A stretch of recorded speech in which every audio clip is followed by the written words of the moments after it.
Bible read for today, April 2nd. Mark chapter 5, 21 to 43. And 1 Corinthians 14, chapter 14, verses 13 to 17.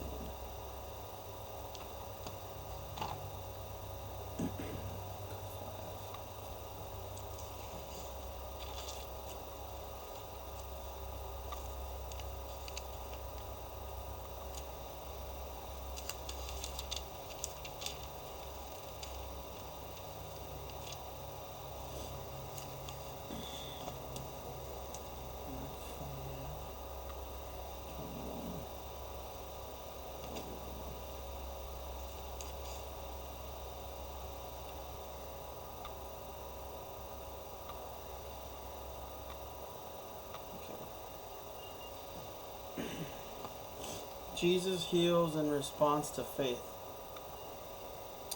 Jesus got into the boat again and went back to the other side of the lake, where a large crowd gathered around him on the shore.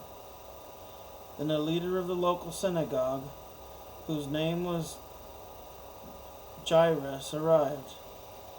When he saw Jesus, he fell at his feet, pleading fervently with him. "My little daughter is dying," he said. "Please come and lay your hands on her. Heal her so she can live." Jesus went with him, and all the people followed, crowding around him. A woman in the crowd had suffered for 12 years with constant bleeding.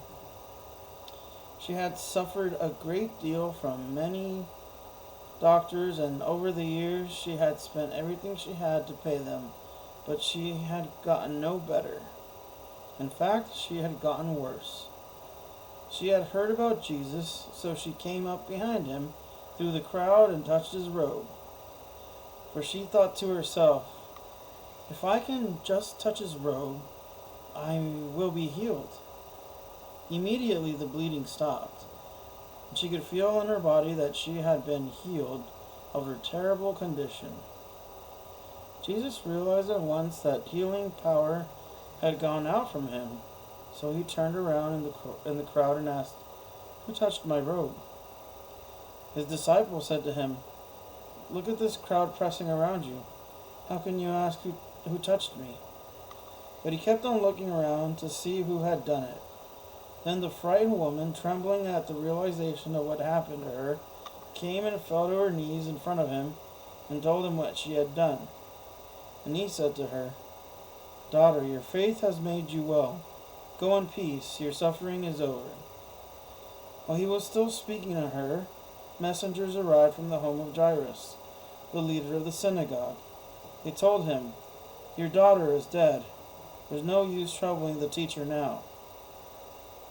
But Jesus overheard them and said to Jairus, "Don't be afraid, just have faith." Then Jesus stopped the crowd and wouldn't let anyone go with him except Peter, James, and John, the brother of James. When they came to the home of the synagogue leader, Jesus saw how much commotion and weeping and wailing. Saw much. He went inside and asked, "Why all this commotion and weeping? The child isn't dead. She's only asleep." The crowd laughed at him, but he made them all leave. And he took the girl's father and mother and his 3 disciples into the room where the girl was lying. Holding her hand, he said to her, "Talitha koum," which means, "Little girl, get up." And the girl, who was 12 years old, immediately stood up and walked around. They were overwhelmed and totally amazed. Jesus gave them strict orders not to tell anyone what happened, and then he told them to give her something to eat.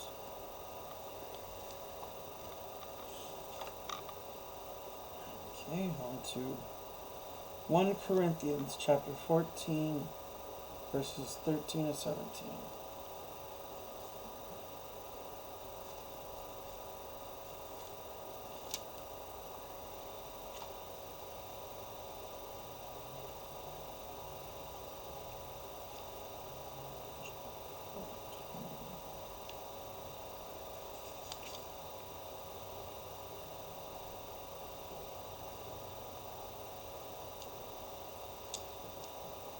So anyone who speaks in tongues should pray also for the ability to interpret what has been said.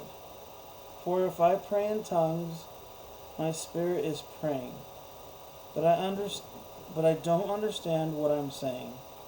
Well then, what shall I do? I will pray in the spirit, and I will also pray in words I understand. I will sing in the spirit, and I will also sing in words I understand. For if you praise God only in the spirit, how can those who don't understand you praise God along with you? How can they join you in giving thanks when they don't understand what you are saying? You will be giving thanks very well, but it won't strengthen the people who hear you.